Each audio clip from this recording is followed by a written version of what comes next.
test is in 4 parts: Part 1, Part 2, Part 3, and Part 4. Now look at Part 1.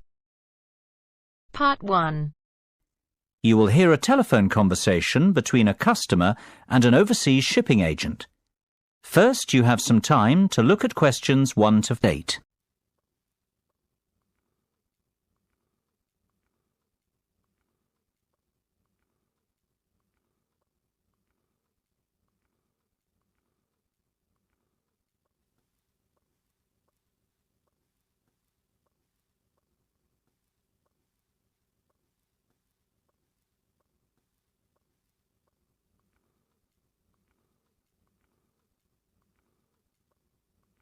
You should answer the questions as you listen, because you will not hear the recording a second time. Listen carefully and answer questions 1 to 8. Good afternoon, Denham Shipping. How can I be of service?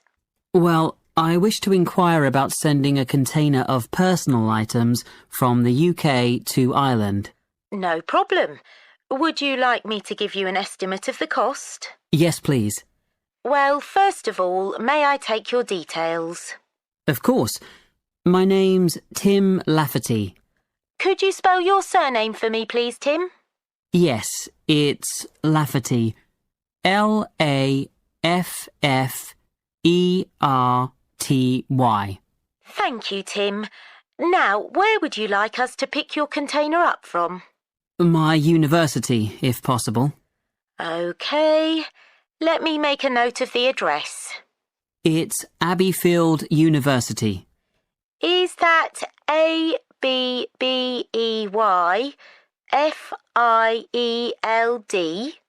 That's right.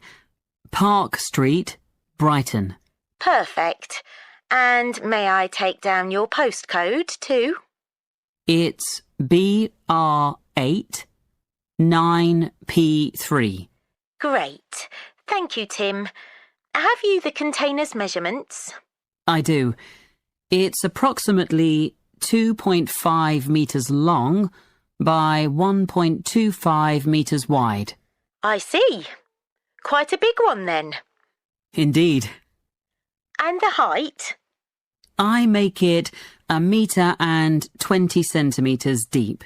So that's 2.5 by 1.25 by 1.2. Right. And what will actually be in the box, Tim? Oh, mostly old uni books. OK. And some music albums. Anything else? Yes, a little bit of stationery. I see. And could you put an estimate on the value of the items? The books are quite valuable. They're worth around £1,800. The music albums, maybe half that, say £900. And you can put the stationery down as £300. Before listening to the rest of the conversation, you have some time to look at questions 9 and 10.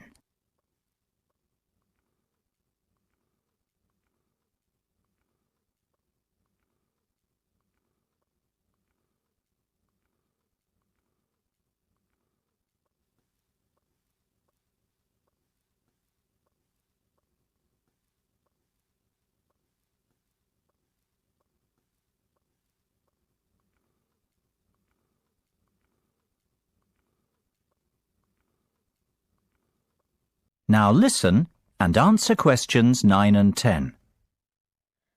OK. And will you be purchasing contents cover from us also? I'm not sure what you mean. Sorry, let me explain. Because your items are worth more than £2,000, we recommend that you purchase insurance to cover yourself in the event of damage or loss. Makes sense. What are my options? Well, we offer 3 insurance deals: the premium rate, standard rate and economy rate ones. Premium offers full cover in the event of loss, damage or theft, which means you would be provided with the full cost of replacing your belongings. What about standard and economy? Standard will give you today's value, the second-hand value of your belongings, and economy provides you with a fixed payment of £1,000 in the event of loss, damage or theft. Well, I can afford to live without those books, to be honest, so just give me the cheapest option. We recommend standard cover for all our customers. No, thank you. That won't be necessary. The cheapest option will be fine. No problem. And one last thing, will you be needing delivery at your office, at your house, or do you intend to pick up your container at the port? Home delivery would suit me best, I think. We'll get that process for you. That is the end of part 1. You now have half a minute to check your answers.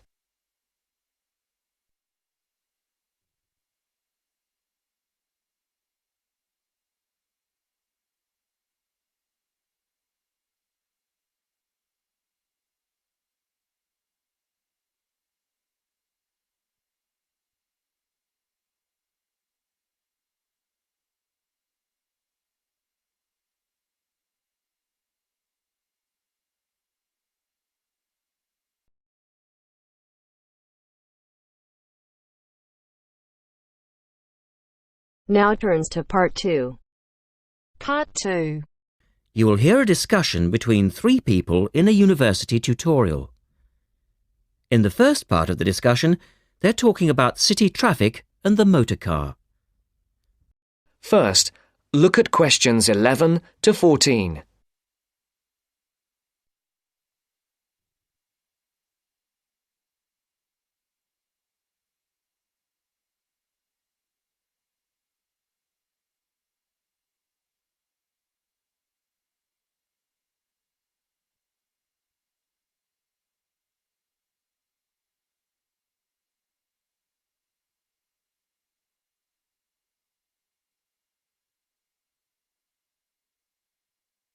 Listen carefully. We're very pleased to welcome Professor Isaac Nebworth to our tutorial group today.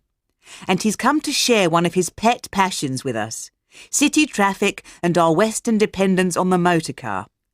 I believe questions are quite welcome throughout. Thank you.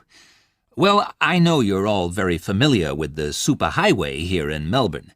But do superhighways automatically lead to super wealth, as our politicians would have us believe? I think not.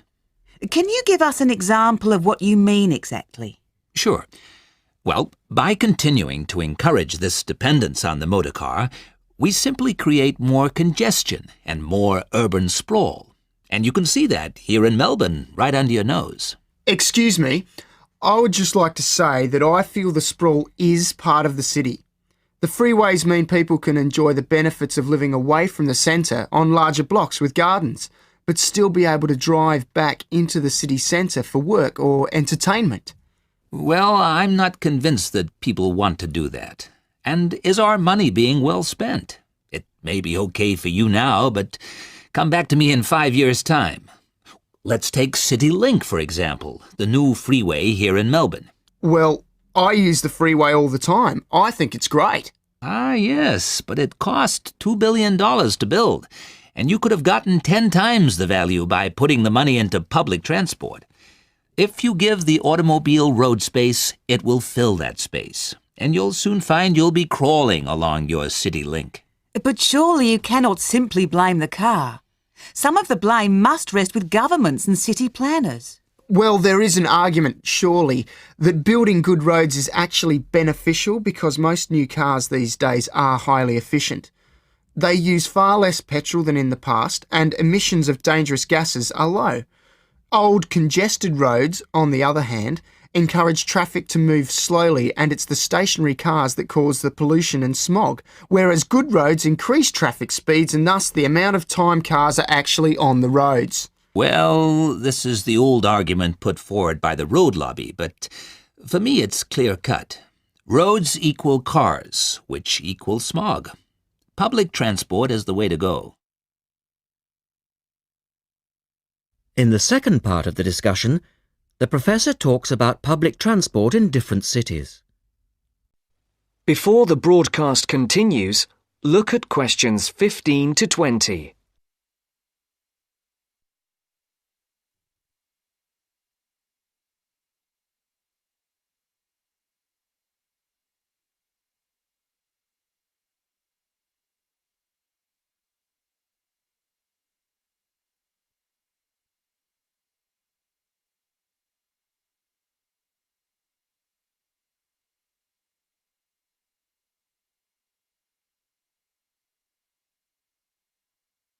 You will now listen to the second part of the talk.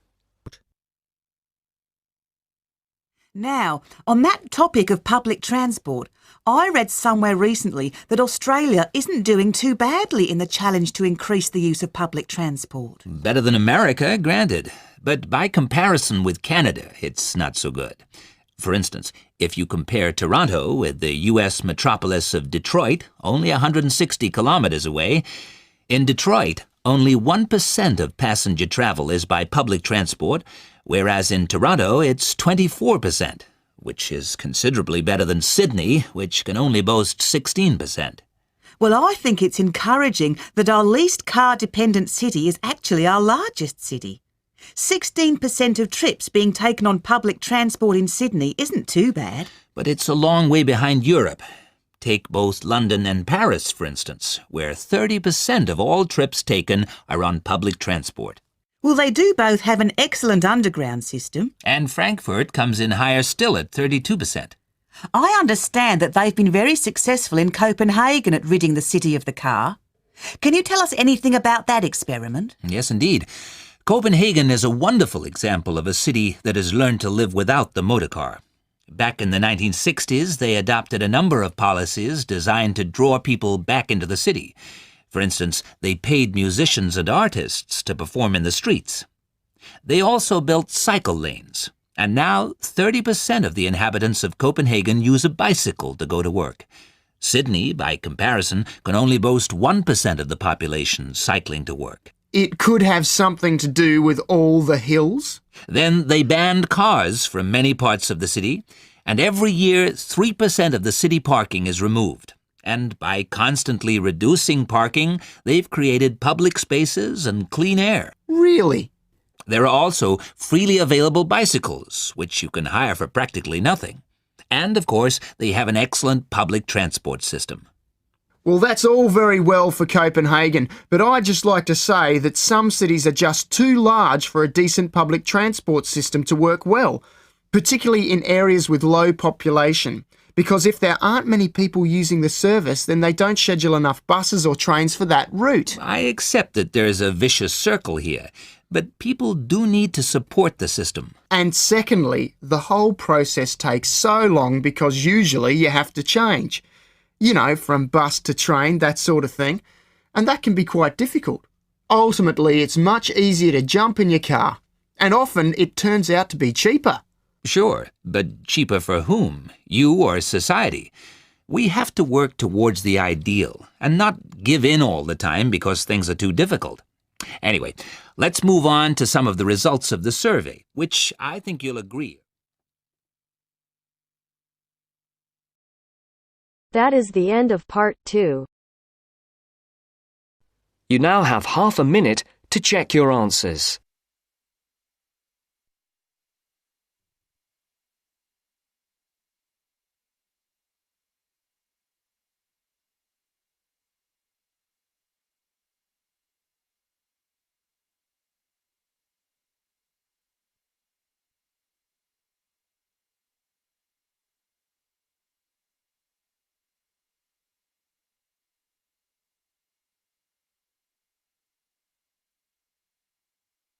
Now turns to part 3. Part 3. You will hear two students, Ramil and Kirsten, discussing presenting a paper at an architecture conference. You now have 30 seconds to read questions 21 to 28.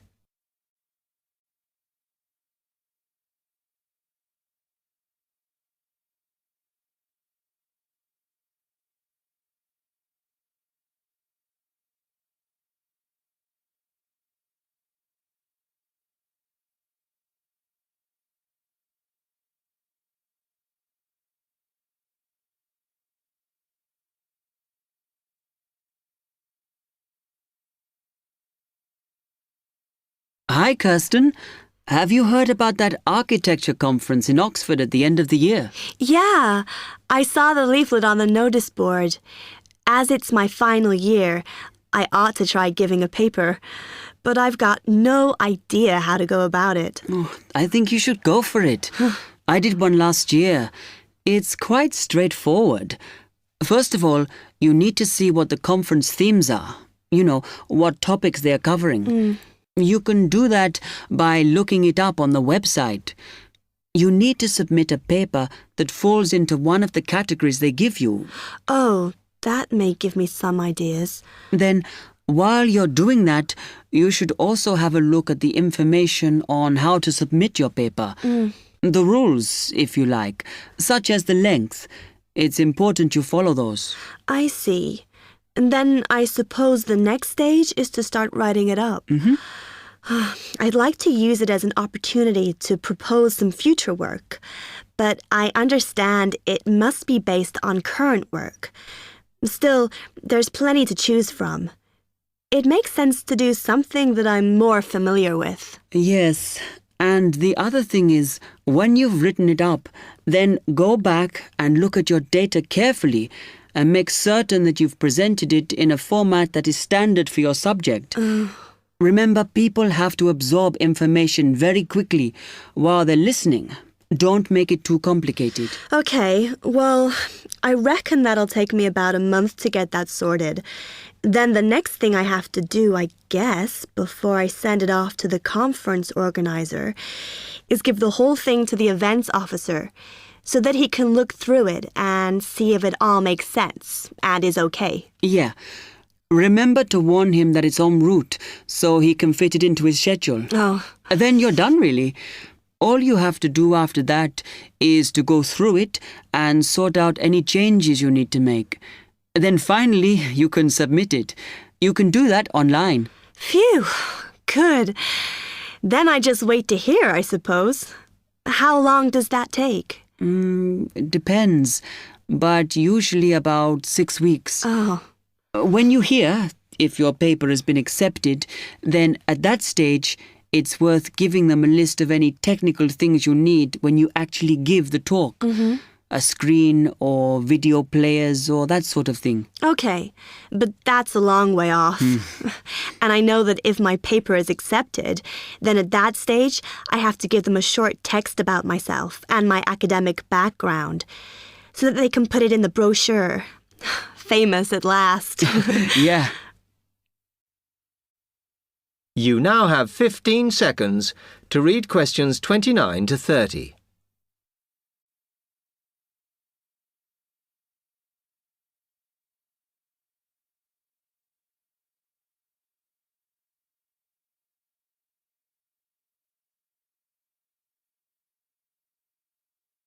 Right, well, I've got to get a couple of things sorted if I'm going to get this paper completed. Have you got enough data? Possibly. I'd like to reinforce some of it, though, so I thought I'd send out some more questionnaires. I was looking at that thesis that Angela wrote last year, and she said you need a sample of over 100 to be sure of your results. I think some of this year's postgraduates are doing some of the same stuff as you on buildings. Why don't you talk to them? I'll end up getting confused. It would be more useful for me to actually go out to that site by the rail bridge to see how they're building the new factory. Oh. I managed to get hold of Professor Barnett at London University, and he said I should go out and take pictures. I'm pretty busy, but I'll have to make time. Anyway, what about you? What are your plans?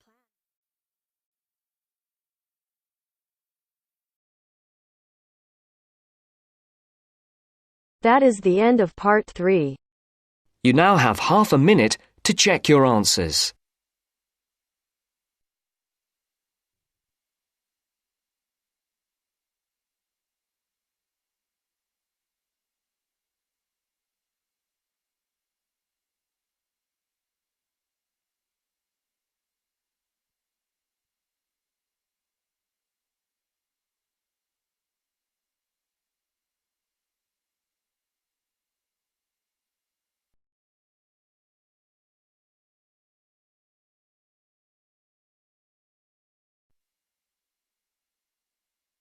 Now turns to Part 4.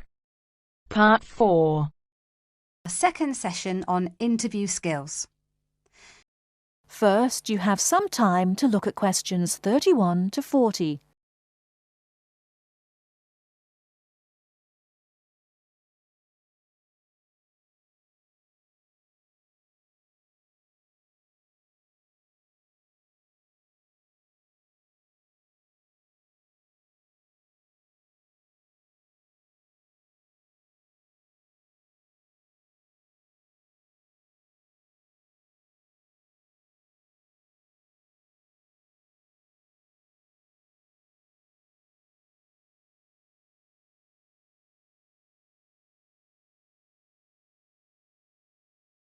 Now listen carefully and answer questions 31 to 40. Hello there everyone, and welcome to our second session on interview skills.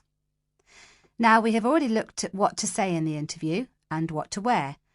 So let's consider non-verbal behaviour, or as it is more often called, body language.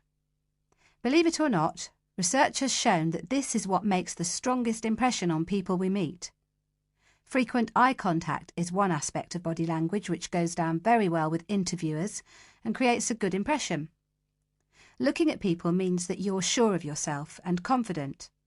In fact, one famous car company even makes a note of the level of eye contact candidates make during their recruitment process for this very reason. So it is very important to maintain eye contact, but be careful how you do it. Avoid staring, as this is a sign of hostility. But avoiding eye contact altogether and looking away or down is even worse. But the general message is maintain that eye contact. Believe me, the eyes have it. Now, along with eye contact, smiling is one of the other important non-verbal actions which say more to the interviewer than any answers you give. A good way to create a good impression during the first few minutes of your interview is to smile warmly when you meet the person or people who will be interviewing you. It shows them that you are relaxed. Facial scanning takes a triangular route, from the eyes down to the mouth and back to the eyes. Even when you aren't speaking, an interviewer will be noticing your mouth, so give a relaxed smile whenever you feel it is appropriate. Now, not surprisingly, interviewers pay most attention to a person's face or head during an interview, and they certainly pick up a lot on what they see. Researchers have identified nodding as going down very well with interviewers. This simple gesture shows that you are listening and paying attention. Another useful head gesture is to tilt your head slightly to one side. Now, this reinforces that you are listening well to what the interviewer is saying to you. However, tilting your head back isn't such a good idea, as this signals arrogance. And drooping your head forward indicates that you are lacking in confidence. And as we all know, that is exactly the opposite of what an interviewer wants to see. So the message is, mind your head. Now, posture, or the way that you carry yourself, is an important area of body language to be aware of. And it is one of the first body language signals that interviewers read as you enter a room. Posture also matters when you're sitting down. A well-supported position, with your shoulders square and sitting full back on the chair, will give the impression that you are confident, which is just what the interviewer wants to see. I once interviewed a candidate who perched right on the edge of her chair throughout. I kept feeling that she was about to run out of the room in terror. However, occasionally leaning forward slightly when the interviewer is speaking reinforces the message that you are keen and interested, as well as showing the interviewer that you're actually listening to what they are saying. But don't overdo it by leaning too far forward. That can be a bit distracting for the interviewer. Now, we all tend to use our hands to gesture, especially when we are explaining something or as we become involved in what we are saying. This is fine. It shows that we are keen and perhaps even excited about something. However, what can work against someone at an interview is when they fidget. This kind of moving about is, of course, what we do when we are nervous, and fidgeting can be very distracting to watch. So if this is a problem for you when you get nervous, it is a good idea to practice sitting with your hands gently resting in your lap or on the arms of the chair. Try not to fold your arms though, as this tends to look uncomfortable or hostile. But whatever movements you make, be careful with your hands. They need to be kept well away from your mouth, head or face. In fact, experts say that when a hand flies up to or over a person's mouth, it implies that the person is worried or wound up about something. For most of us, staying calm in an interview situation is a challenge, so putting in a bit of practice in advance will help.